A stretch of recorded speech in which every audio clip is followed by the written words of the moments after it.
Hello दोस्तों, मैं हूं आपका होस्ट और आपका दोस्तों मैं देख रहा हूं कि आप मुझे ना लाइक करते हो ना मेरे चैनल को सब्सक्राइब करते हो। तो प्लीज़ मेरे वीडियोस को लाइक करें और मेरे चैनल को सब्सक्राइब ज़रूर करें।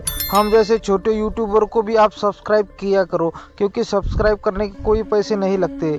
तो शुरू करते हैं आज का वीडियो। दोस्तों, हमारी भारत भूमि महान पराक्रमी योद्धा हुए, तो ऐसे ही हम एक योद्धा की बात करने वाले हैं जो अपने स्वामी के लिए दिन रात युद्ध लड़े और सभी लड़ाइयों में जीत हासिल की और पूरे भारतवर्ष में केसरिया ध्वज फहराया। तो हम बात कर रहे हैं महापराक्रमी बाजीराव पेशवा की, जो अपने जीवन में कभी भी युद्ध नहीं हारे और इतनी कम आयु में ऐसा महान सेनापति मराठा साम्राज्य को मिला था।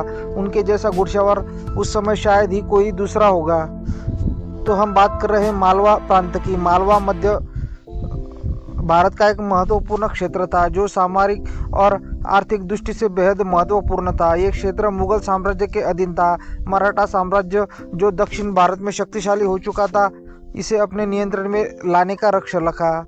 बाजीराव पेशवा ने अपने छोटे भाई चिमाजी अप्पा और मल्हारराव होळकर के साथ मिलकर मालवा पर पहला सैन्य अभियान चलाया था। उन्होंने तेज गति और छापामार रणनीति का उपयोग करते हुए मुगलों को कमजोर कर दिया था। मुगल अधिकारी और स्थानीय सरदारों मराठों की सैन्य ताकत के सामने टिक नहीं सके। मराठा सेना ने उज्जैन और धार जैसे प्रमुख क्षेत्रों पर हमला किया और आसानी से उन प्रदेशों को भी जीत लिया। मुगलों की बड़ी सेना को हराने के लिए बाजीराव पेशवा ने छापामार युद्ध नीति और स्थानीय समर्थन का उपयोग किया। मालवा ने मराठी का स्थायी शासन स्थापित हो गया था। मल्हारराव होळकर, राणोजी शिंदे और झंझारराव पवार को क्षेत्र देखरेख के लिए सौंपा गया था। तेज गति सेना का संचालन, दुश्मन की आपूर्ति लाइन काटना, स्थानीय सरदारों को और जमींदारों को अपने पक्ष में शामिल करना, यही जीत का कारण रहा है। मालवा क्षेत्र मराठा साम्राज्य का इस तरह से हिस्सा बन गया।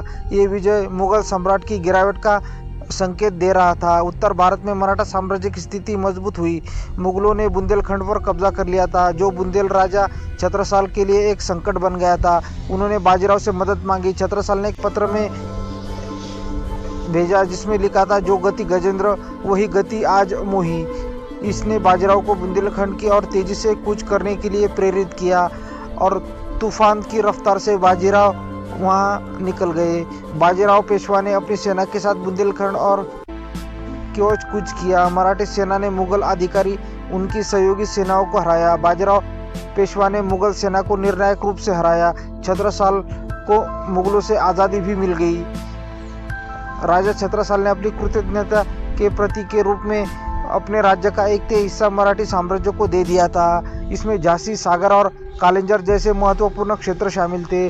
तेज हमले और दुश्मन की कमजोरियों का लाभ उठाना बाजीराव पेशवा को अच्छी तरह से आता था और स्थानीय सहयोग भी उन्होंने हासिल किया था। छत्रसाल और उनकी सेना के साथ मिलकर मुगलों पर दबाव बनाया था। बुंदेलखंड का एक बड़ा हिस्सा मराठी साम्राज्य में शामिल हो गया था। बुंदेल राजा छत्रसाल ने अपनी स्वतंत्रता को फिर से हासिल किया। बुंदेलखंड में मराठों का प्रभाव स्थायी रूप से स्थापित हो गया।